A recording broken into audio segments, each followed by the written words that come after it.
eles são escravos do momento. Eles são escravos das circunstâncias. Estarei feliz se as coisas correrem desse jeito, mas não estarei se correrem desse outro. Já o cristão não. Ele diz, olha, eu estarei feliz se as coisas ocorrerem desse jeito ou desse outro, porque eu não sou escravo deste tempo.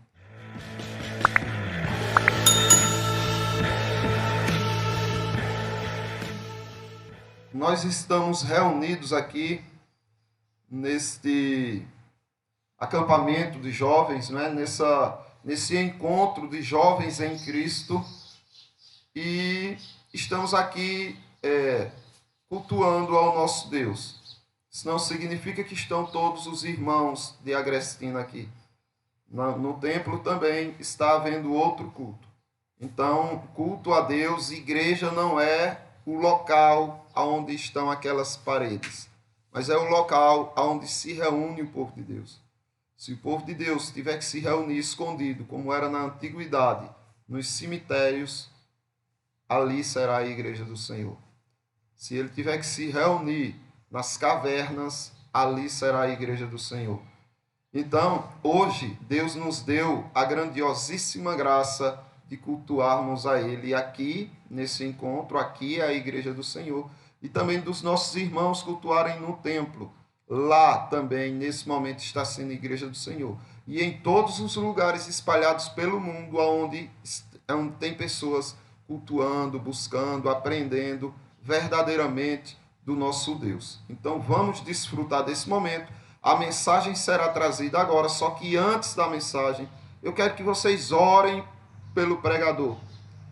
Aqui está alguém completamente incapaz de trazer alguma palavra para os corações de vocês. Aqui se encontra nada mais do que uma carcaça inútil, sem valor algum. A utilidade que eu tenho neste momento é se o Espírito Santo de Deus me conduzir trazendo a palavra. Aí sim há alguma utilidade neste canal. Do contrário, perderemos nosso tempo aqui. Então, esse é o momento de clamarmos a Deus pelo pregador, pela mensagem, para que somente a palavra de Deus seja anunciada a vocês. Eu vou colocar um louvor aqui. Vocês curvem suas cabeças e orem pela pregação, pelo pregador, e depois nós iniciaremos a palavra. É chegado o momento de ouvirmos a palavra do nosso Deus. O texto que nós vamos meditar é o que se encontra na primeira epístola do apóstolo Paulo aos Coríntios, capítulo 7, do 29 ao 31. Que diz assim: Isto, porém, vos digo, irmãos, o tempo se abrevia. O que resta é que não só os casados sejam como se não fossem, mas também os que choram como se não chorassem, e os que se alegram como se não se alegrassem, e os que compram como se nada possuíssem, e os que se utilizam do mundo como se dele não usassem, porque a aparência deste mundo passa. O texto que nós vamos meditar, o trecho, é esse do capítulo 29, a parte A, que diz assim: Isto, porém, vos digo, irmãos, o tempo se abrevia, o tempo está acabando, o tempo está curto. E eu pergunto a vocês, jovens e também adultos que estão aqui, quanto tempo de vida você tem ainda? Você sabe responder isso? Não sabe, não é? Não tem como responder. Ah, se eu me matar, aí eu vou saber. Não, também não. Tenho um conhecido e já vi vários casos de pessoas que tentaram tirar a própria vida e não conseguiram. Tem um rapaz mesmo, amigo meu de infância, que tentou se suicidar, se enforcou, não teve sucesso e hoje ele só mexe com os olhos, ele não movimenta nada do corpo. Então, ainda que ele queira hoje, ele não consegue. Ninguém sabe qual é o seu último dia de vida. Quanto tempo você ainda tem de vida, você não sabe. Ah, mas eu sou jovem. E daí? Jovem também morre. Como você tem aproveitado a vida? Você sabe responder? Acho que essa sabe, não é? Como é que você tem desfrutado, aproveitado o tempo de vida que Deus te deu? É importante você saber se isso está sendo de fato útil para você, se está trazendo algum benefício para você. Você pensa no futuro? Quanto tempo ainda você tem? E qual é o seu futuro nesse tempo que você ainda tem? São perguntas que vocês precisam se fazer para que vocês ponderem cada atitude, cada posição, cada comportamento que vocês vão tendo durante esse percurso aqui na vida. E a última pergunta que eu faço é: você está usando bem a vida que Deus te deu? Deus te deu essa vida. Como é que você tem usado esta vida? Quando o pai ou a mãe dá algo a um filho, é com o propósito do filho usar aquilo. Mas usar de que maneira? Será que o pai ou a mãe pretende que esse filho use de qualquer forma aquilo que tem recebido deles? É claro que não. Do mesmo jeito, é a vida que Deus te deu. Ele te deu e quer que você use-a da melhor forma possível. Veja bem, que dado é preocupante. Esse dado é de 1917, mas ele sempre se agrava. A OMS estima que 1,2 milhão de adolescentes morrem por ano no mundo. 1,2 milhão de adolescentes, jovens, morrem por ano no mundo. Sabe o que equivale isso? 3.000 jovens por dia. Ontem nós passamos um dia agradável demais, não foi? Deus nos protegendo, cuidando de nós, a gente se divertindo. Foi ótimo o dia de ontem. Só que no dia de ontem, 3.000 jovens, uma média de 3.000 jovens morreu enquanto a gente se divertia. A gente deve se sentir culpado? Não. Se Deus está dando a oportunidade para você se divertir, se divirta. Porque vai chegar o momento que Deus vai dar a oportunidade de você passar por aflição. Então passe de forma segura, de forma confiante nele. Mas nos momentos que ele dá de divertimento, aproveite com bom senso. As principais causas da morte entre adolescentes brasileiros de 10 anos a 15 anos são, nesta ordem, a violência interpessoal, acidentes de trânsito, afogamento, leucemia e infecções respiratórias. Já jovens na faixa de 15 a 19 anos morrem em ocorrências de violência interpessoal, acidentes de trânsito, suicídio, afogamento e infecções respiratórias. Jovens cometendo suicídio. Era muito difícil ouvir falar nisso, porque geralmente os jovens não têm preocupação, não é? Geralmente a preocupação é dos pais para com eles. Mas hoje em dia essa realidade está mudando. E o que é que faz com que estes jovens atentem, tirem a própria vida? Bem, as aflições, as angústias internas causam muitas angústias, traz muitos problemas psicológicos para as pessoas. E quem é que pode ajudar estes jovens? Vocês que têm contato com a palavra de Deus. Vocês podem ajudá-los, inclusive chamando ele para o grupo de vocês. Ah, mas aquele menino não presta. Sim, mas ele pode passar a prestar. Ah, aquela menina não presta. Ela pode passar a prestar. Jesus Cristo não quer que você interrompa literalmente o contato com pessoas que não prestam. Você pode cumprimentá-los, você pode convidá-los para momentos como esse, com a intenção de trazer eles o mais rápido possível, porque o tempo se abrevia à presença do Senhor Jesus Cristo. A gente viu o filme ontem, o apóstolo de Jesus Cristo, Paulo, o apóstolo de Cristo. E nós vimos no filme quem Paulo era. ele matava os cristãos, ele era terrível e cruel, mas teve um encontro com Cristo e se tornou o maior pregador que a história já conheceu, o maior evangelista que o mundo já conheceu. E por causa dele estamos aqui hoje. É lógico, de Deus que o usou. Mas o tempo se abrevia e você precisa ajudar essas pessoas. Mas, infelizmente, você vê o contrário. Você vê pessoas profanas, mundanas, precisando de ajuda, de salvação, trazendo para o meio deles, trazendo para o comportamento dele, cristãos. Aquele cristão que deveria evangelizar e trazer aquele homem para a luz, aquele jovem para a luz, aquela menina para a luz, acontece o contrário. O jovem mundano traz a jovem e o jovem cristão para as trevas, para desfrutar dos momentos pecaminosos deles. E observe o que o apóstolo Paulo está dizendo: não se utilizem desse mundo. Se vocês precisam de alguma coisa desse mundo, vivam como se não tivesse usando. Mas observe o que diz a palavra de Deus a respeito do tempo.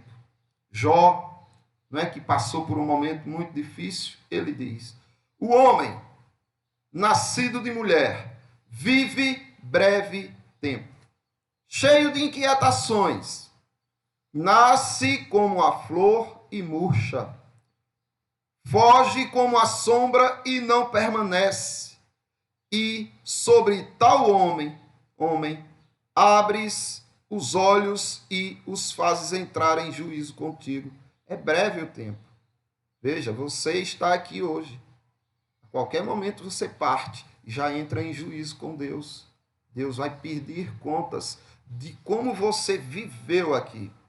Quem da imundícia poderá tirar coisa pura? Ninguém, visto que os seus dias estão contados. Contigo está o número dos seus meses. Tu, ao homem, pusestes limites, dos quais não passará. Então Deus pôs muitos limites aos homens, inclusive o limite de tempo. Você tem um tempo que já está determinado por Deus. Quando chegar esse tempo, não tem mais o que fazer. Essa vivência não é algo que o cristão passa a escolher. Não existe cristão nesse tempo secular. Vocês precisam entender isso. Os cristãos vivem diferentes do povo do mundo. Os cristãos, eles estão acima do tempo. É como se eles fossem atemporais. Eles precisam lidar com situações diferentes do que o mundo lida. Eles olham para o tempo diferente como o mundo olha. Eles sabem que o tempo se abrevia, então eles não se utilizam desse tempo secular como o povo se utiliza. Eles sabem que existe uma eternidade e eles estão fixando seus olhos nessa eternidade. Por isso que o tempo aqui parece ser irrisório, parece não fazer sentido para o cristão. Ele só quer correr, porque ele sabe que o tempo não vai dar tréguas. O tempo já foi determinado e ele precisa agir para salvar os perdidos, para ajudar e socorrer e para agradar a Deus enquanto estiver aqui. O cristão sabe que não é desse tempo, sabe que em breve irá embora. A realidade do cristão é essa. Estou aqui, mas a qualquer momento não estarei. Eu não tenho tempo neste mundo. O tempo deste mundo não me pertence. O meu tempo é outro. O meu tempo é o tempo de Cristo. O que é que Ele quer? Como é que Ele quer que eu corra? Como é que Ele quer que eu viva? Ele está pronto, o cristão está pronto para ser embrulhado na eternidade. Então, o cristão que realmente está convicto da palavra de Deus, que vive a palavra de Deus, ele está pronto para ser embrulhado, minha gente. Ele está pronto para entrar no caixão. Ele já está pronto. Se Deus disser hoje, ele diz: louvado seja o teu nome, Senhor. Lembra também do filme de ontem. Olha, se eu viver, eu vivo Cristo. Se eu morrer, eu estou lucrando, eu estou ganhando, eu não estou perdendo. Quem perde são os que ficam, porque choram, ai, que saudade, fulano se foi. E muitas vezes como quem não tem esperança de ver novamente. Mas o cristão não, ele tem essa esperança de que se morrer, imediatamente, na mesma hora, estará com Cristo no paraíso. Foi o que ele disse ao ladrão da direita, que morreu arrependido, dizendo, Senhor, quando no tempo o Senhor voltar, lembre-se de mim, não esqueça, por favor, de mim. A resposta de Jesus Cristo foi, não é esse o tempo é agora, ainda hoje estarás comigo no paraíso. Foi o que Jesus Cristo disse, você vai morrer hoje, e hoje é o dia que você estará comigo no paraíso. Então, por que o cristão se preocupa com o tempo? A única preocupação do cristão com o tempo é de que ele sirva a Deus da melhor forma possível. Observe o que diz o Salmos 37, do 9 ao 13. Porque os malfeitores serão exterminados, mas os que esperam no Senhor possuirão a terra. Este mundo aqui vai ser possuído pelos cristãos. Mas pensa que vai ter essas coisas tão temporais, essas coisas que se destroem, essas coisas que se corrompem. Não, lá tudo, no mundo, que Deus vai restaurar quando voltar. Este mundo será perfeito e nada será destruído. Nada se corroerá com o tempo.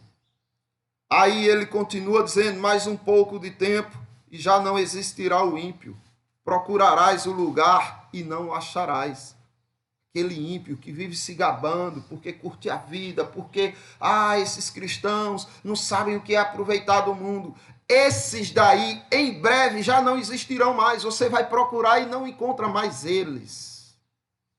Mas os mansos, aqueles que servem a Cristo, os mansos herdarão a terra e se deleitarão na abundância de paz.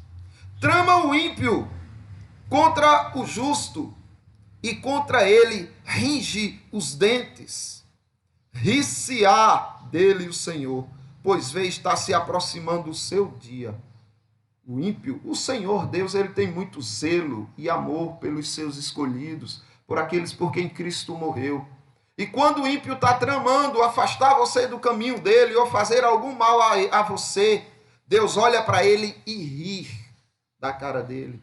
Deus zomba dele, dizendo, você nem sabe que está muito próximo o teu dia de encarar o meu juízo.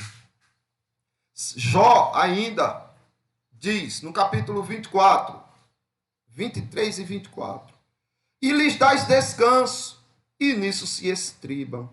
Observe, é assim que acontece. Quando Deus dá descanso, prazer ao homem, momentos que ele se agrada, eles se estribam nisso, eles se deleitam, eles aproveitam isso com a máxima intensidade que podem. Mas os olhos de Deus estão nos caminhos deles. São exaltados por breve tempo.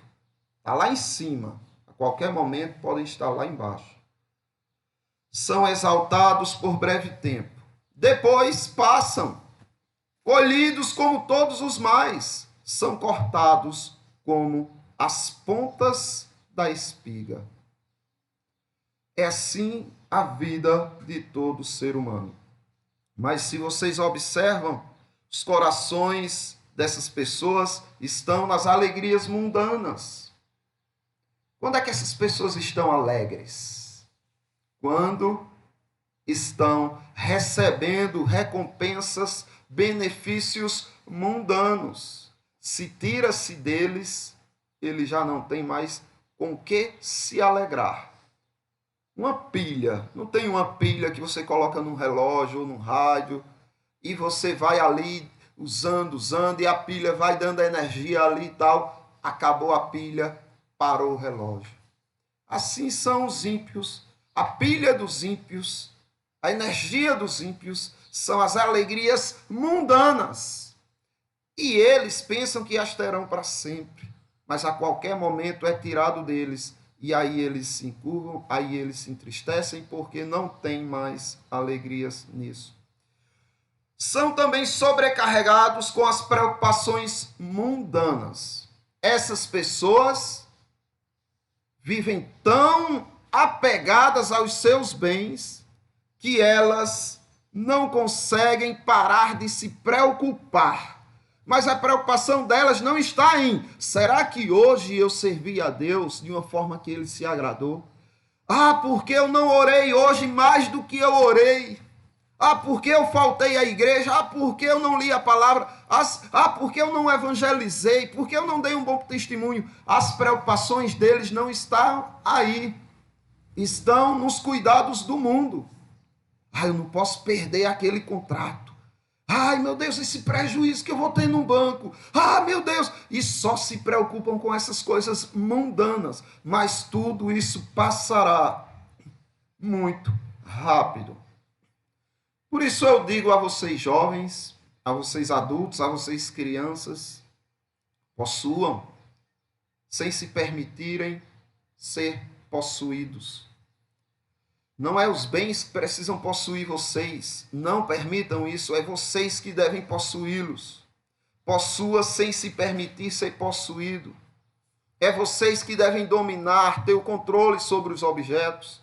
Vocês têm que ter a força de dizer: hoje não. Passar o dia todo sem isso daqui. Vou ter o meu momento com Deus, eu vou ter. E você ter o controle de sua vida. Mas hoje em dia, um mero celular está tendo domínio e controle sobre a vida até do cristão. O cristão não consegue viver sem ele mais um dia sequer.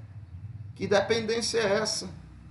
Então você precisa entender que você é quem domina as coisas. Quando Deus criou o homem, colocou ele no paraíso, Deus disse: sujeitai a terra, dominai sobre ela. Sabe o que o homem fez depois do pecado? Se sujeitou à terra e se permitiu dominar por ela. É isso que vocês querem para a vida de vocês, sabendo que o tempo se abrevia.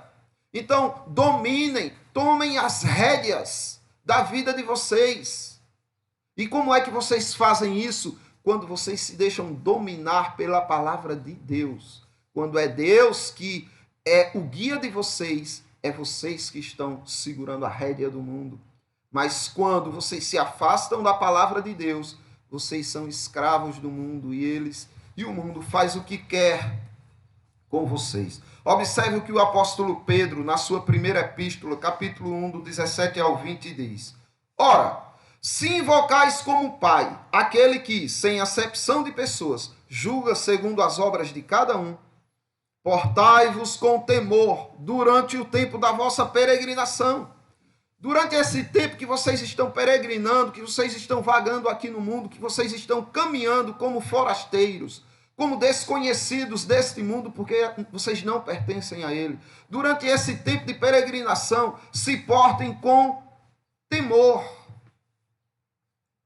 sabendo que não foi mediante coisas corruptíveis, como prata, ouro, que fostes resgatados do vosso fútil procedimento que os vossos pais vos legaram, mas pelo precioso sangue, como de cordeiro sem defeito e sem mácula, o sangue de Cristo, conhecido com efeito antes da fundação do mundo, porém manifesto no fim dos tempos por amor de vós. Quando Jesus Cristo veio aqui para esse mundo, ele só veio por um motivo: por causa de vocês, por amor de vocês. Porque ele queria resgatar vocês da condenação eterna, do inferno, que muitos insistem em dizer ao seu próprio coração: isso não existe. Você vai morrer e vai dar tudo certo. Mas depois que acontecer, não poderão mais voltar atrás. Foi deste destino terrível que Cristo resgatou vocês com o sangue dele, morrendo naquela cruz, por amor de vós. Seu coração deve estar muito determinado, porque a moda deste mundo passa, meus irmãos. Observem quantas coisas já mudaram de lá para cá. aquele carrão do ano que fulano comprou e que ele se gabava, hoje em dia não passa de sucata, não tem valor algum. Eu lembro quando eu era jovem que eu vi um Monza, eu não lembro qual é aquele modelo, mas é o Monza mais comprido que ele tem um bico descido assim. A primeira vez que eu vi aquele carro, e eu disse, que carro é esse? Eu me apaixonei por aquele carro. Um carro muito belíssimo. Eu achava naquele tempo. Hoje em dia, se passar um carro desse, é sucata. Por quê? Porque a moda desse mundo passa e porque se apegar com o que é tão passageiro. Por isso, festejai os céus, diz o Senhor no livro de Apocalipse, capítulo 2, do 12 ao 14. Por isso, festejai os céus, e vós, os que nele habitais, ai da terra e do mar, pois o diabo desceu até vós. Cheio de grande cólera, de ira, sabendo que pouco tempo lhe resta. Ele sabe disso. O cristão às vezes não sabe que é pouco tempo que resta para ele aqui nesta vida. Mas o diabo sabe que é pouco tempo que resta para ele. E o que é que ele faz? Ele diz, não vou perder tempo. O máximo que eu puder destruir de vidas, eu vou fazer. E as vidas que o diabo mais ama são as dos jovens, são as das crianças. Sabe por quê? Porque as crianças, segundo o diabo, têm mais tempo do que os adultos. E podem destruir a vida de outros com mais intensidade. Então as crianças começam destruindo o seu próprio lar, se levantando contra seus próprios pais. Depois se tornam adolescentes, jovens, acham que mandam na própria vida e começam a se envolver com drogas. Começam a se envolver com prostituição. Começam a se envolver com violência, com homossexualidade. Os meninos ficando com jeitinho efeminados. As meninas querendo mandar e ser a machona. Então as coisas estão cada vez mais sendo pervertidas. E sabe quem está por trás? Primeiro o seu coração, depois o diabo, que sabe como o seu coração é e incita-o à rebeldia. E vocês se acham dono de si mesmos. Quem manda em mim sou eu que escolho tudo isso. E não sabe que por trás tem alguém te manipulando. Colocou um cabresto na sua boca e está dizendo, você venha por aqui. Você diz, ai que prazer. Ele diz, tá vendo? É prazer mesmo, venha. Agora aquele que se submete à palavra de Deus sabe que tem pouco tempo e que não pode se envolver com o que não presta desse mundo. O diabo desceu com grande cólera, cheio de grande ira, sabendo que pouco tempo lhe resta. Quando, pois, o dragão se viu atirado para a terra, perseguiu a mulher que dera à luz o filho varão. Aqui está falando da igreja do Velho Testamento que deu à luz a Jesus Cristo, e essa mulher, sendo a mesma, passa a ser perseguida pelo diabo. E foram dadas à mulher as duas asas da grande águia, para que voasse até o deserto, ao seu lugar. Aí onde é sustentada durante um tempo e metade de um tempo, fora da vista da serpente. Então o cuidado de Deus com o seu povo é grandioso. O diabo, ele sabe que tem pouco tempo e ele quer acabar com a raça da igreja, mas Deus dá asas à igreja para fugir dela e se sentir seguras em alguns lugares que Deus determina, mas isso por um tempo, tempos e metade de um tempo, ou seja, Deus determinou um tempo para isso. Observe ainda o que diz em Mateus capítulo 8, o Evangelho segundo Mateus 8, do 28 ao 29. Tendo ele chegado à outra margem, a terra dos Gadarenos, vieram-lhe ao encontro 2 endemoniados, saindo dentre os sepulcros, e a tal ponto, furiosos, que ninguém podia passar por aquele caminho. E eis que gritaram, que temos nós contigo, ó Filho de Deus? Viestes aqui atormentar-nos antes do tempo?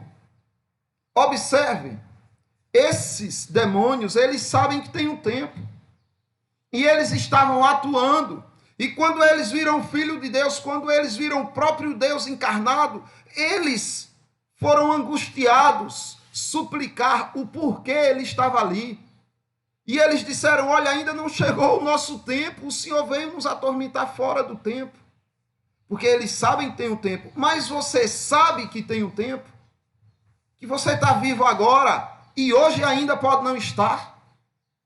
Você sabe que uma semana, se uma semana é o tempo que Deus te deu, e por que viver longe dele? Confiando mais no que o diabo diz do que no que o próprio Deus diz. Mudança diária de semblante. Não é tempo, não é tanto um mundo quanto a aparência de um. Veja, essas mudanças de semblantes só mostram que vocês têm um tempo. Você está rindo hoje, então seu semblante está de felicidade. Daí a pouco está sério. Daí a pouco está triste. Daí a pouco está confuso.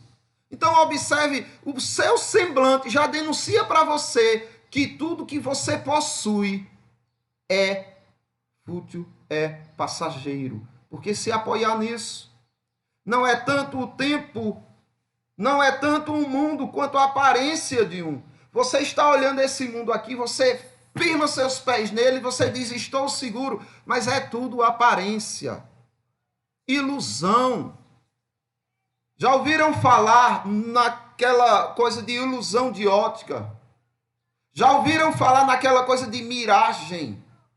Você, quando está no deserto, que com muita sede, com muita fome, o seu cérebro começa a produzir imagens para tentar aliviar a tensão, e você vê aquele lugar bonito com a água, com a ilha, com cocos, e você diz: nossa, encontrei. Quando você corre, não passa de areia. Esse mundo é do mesmo jeito. É não que eu toco, que eu desfruto, que eu aproveito. Ilusão sua. Quando Deus fizer assim, você vai dizer: cadê? Foi tudo uma aparência. Com efeito, diz Salmos 39, do 6 ao 7. Com efeito, passa o homem como uma sombra. Em vão se inquieta. Amontoa tesouros e não sabe quem os levará. Ah, não, vai. Meus filhos, outra ilusão. Você vai embora, seus filhos jogam tudo fora. Outros desfrutam desses tesouros que você amontoou. E eu, Senhor, que espero? O salmista pergunta. Tu és a minha esperança. Não tenho confiança, não tenho esperança nas coisas desse mundo. A minha esperança é o Senhor.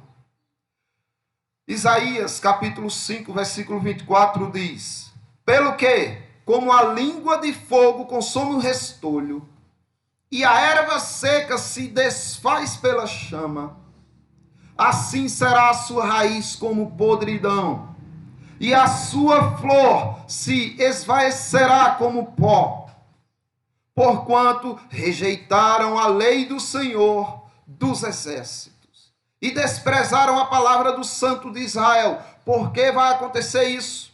Porque essas pessoas vão ser consumidas pelo fogo como restolho, como a erva é consumida. Porque rejeitaram a lei do Senhor dos exércitos e desprezaram a palavra do Santo de Israel.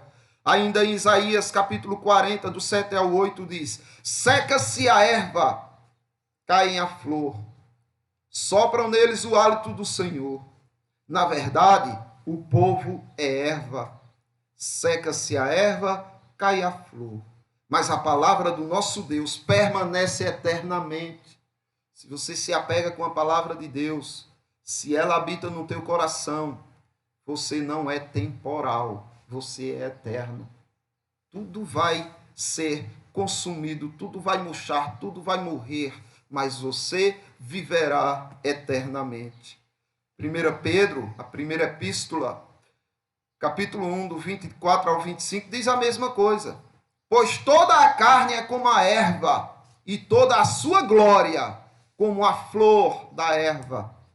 Seca-se a erva e cai a sua flor. A palavra do Senhor, porém, permanece eternamente. Ora, esta é a palavra que vos foi evangelizada, que pode tornar vocês eternos, que pode fazer com que vocês superem o tempo. A palavra que vos foi evangelizada, mas eu não posso colocar ela no coração de vocês. Isso é um agir de Deus com vocês. Como também no nosso filme, no filme de ontem que assistimos, Paulo pregando ali para aquele comandante do exército romano, ele disse: e o que vai acontecer com você se o que você está me dizendo eu não acreditar? Paulo disse: eu não estou aqui para convencer você.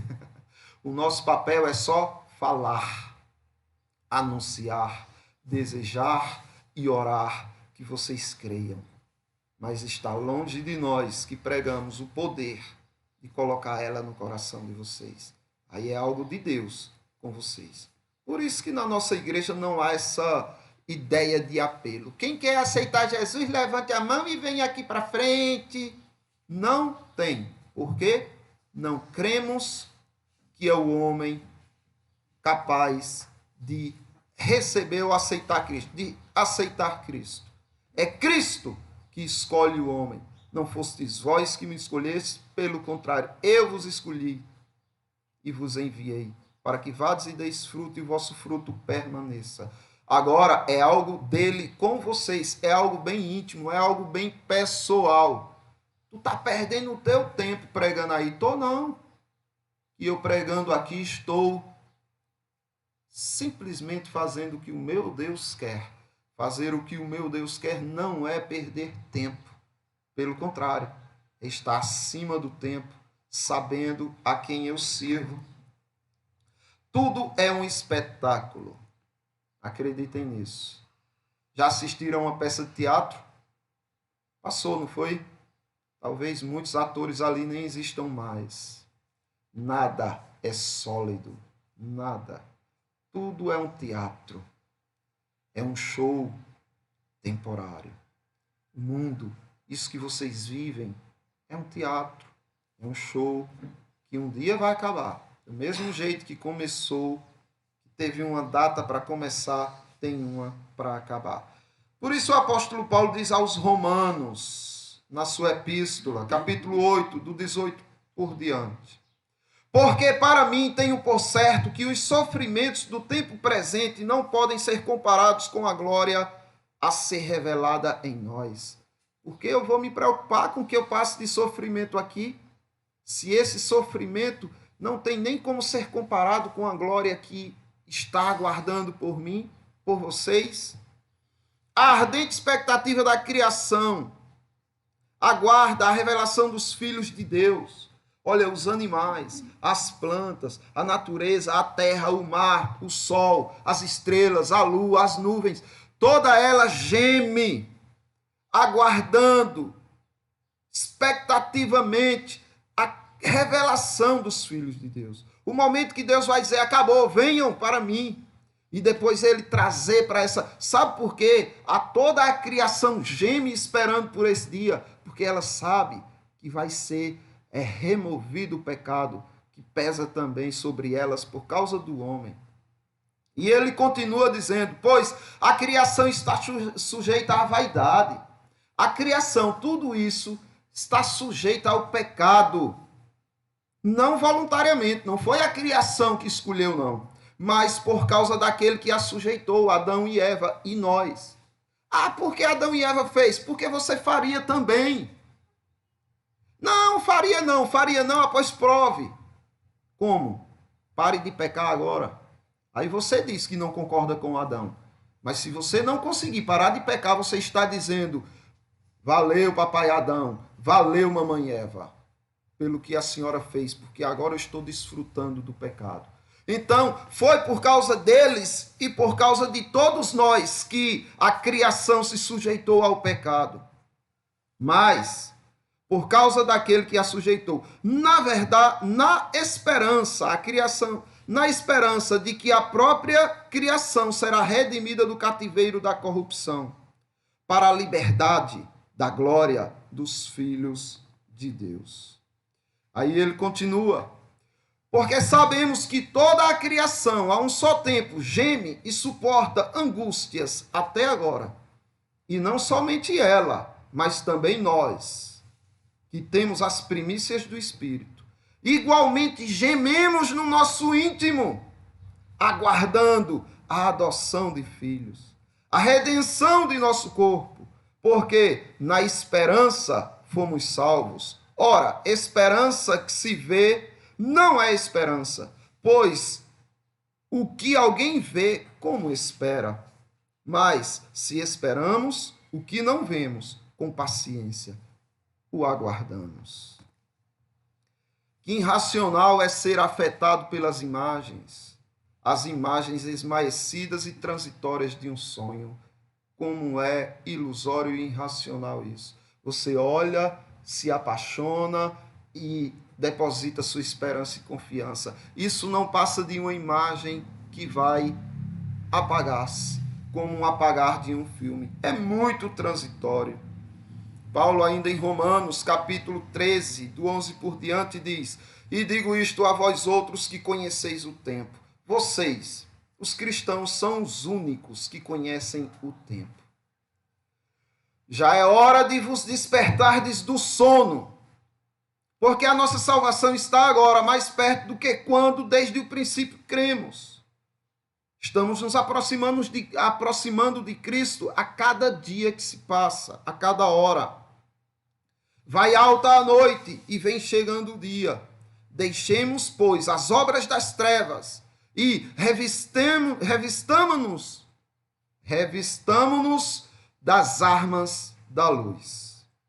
Andemos dignamente, como em pleno dia, não com orgias e bebedices, não em impudícias e dissoluções, não em contendas e ciúmes, mas revestivos do Senhor Jesus Cristo, e nada disponhais para a carne no tocante às suas consciências. Ele disse isso para vocês que conhecem o tempo. Profundamente afetado, gravemente afligido com tal cena é o que nós vemos. As pessoas olham e julgam. Isso que eu estou vendo, isso que eu estou sentindo é o que faz parte da minha realidade. E são afetados por isso. Tanto por momentos de alegria, como por momentos de tristeza. Que não é um erro. Você tem que se envolver sim com o que você tem contato. De maneira que você tenha cuidado para não ir além. Aquele que se envolve de tal maneira que acredita que aquilo é a única coisa que eles possuem, esses daí são gravemente afligidos com as cenas que presenciam. Eles são escravos do momento. Eles são escravos das circunstâncias. Estarei feliz se as coisas correrem desse jeito, mas não estarei se correrem desse outro. Já o cristão não. Ele diz, olha, eu estarei feliz se as coisas ocorrerem desse jeito ou desse outro, porque eu não sou escravo deste tempo.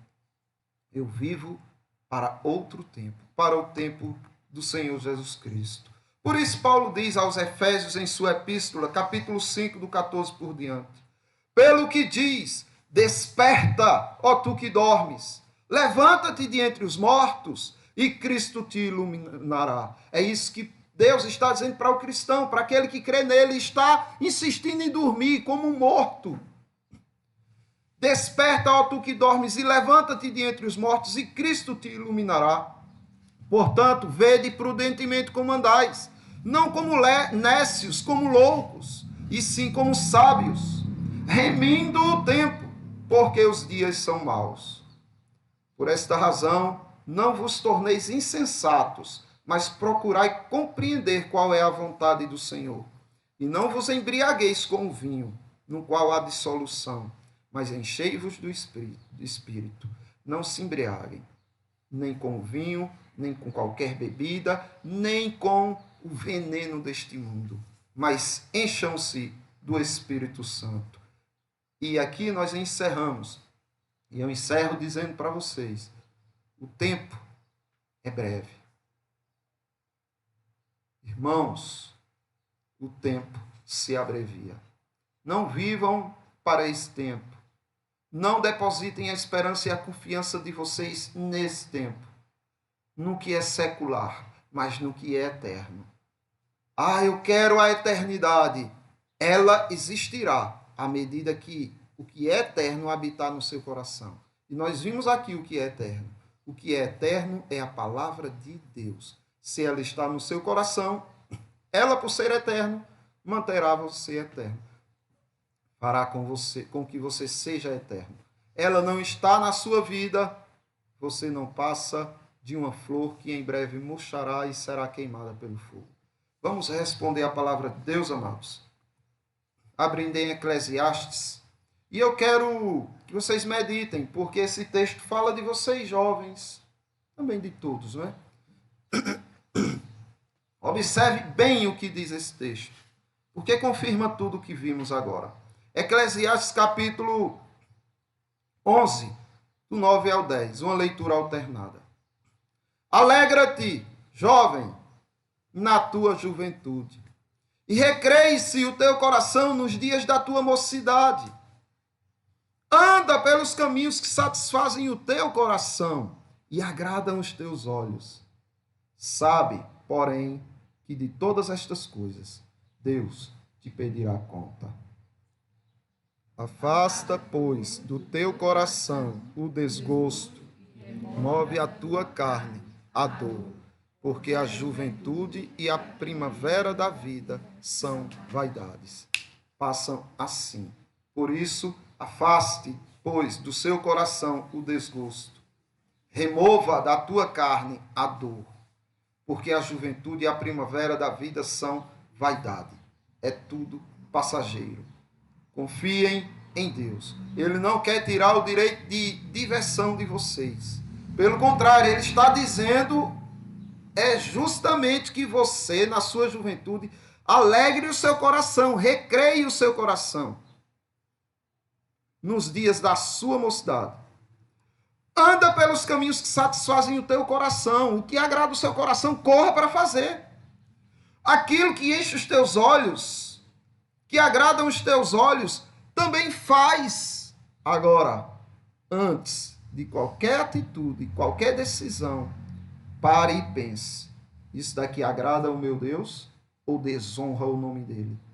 Porque eu sei que depois que eu fizer não tem mais volta. E eu vou ter que prestar conta daquilo que eu faço. Mas você se arrependa. Sim, se arrependa. Mas haverão consequências. É importante. O passado de vocês não vai fazer diferença na comunhão de vocês com Cristo. Se vocês se prostrarem perante Ele, pedirem perdão a Ele pelos pecados, confiarem na graça, na salvação de Jesus Cristo, estará tudo bem com vocês.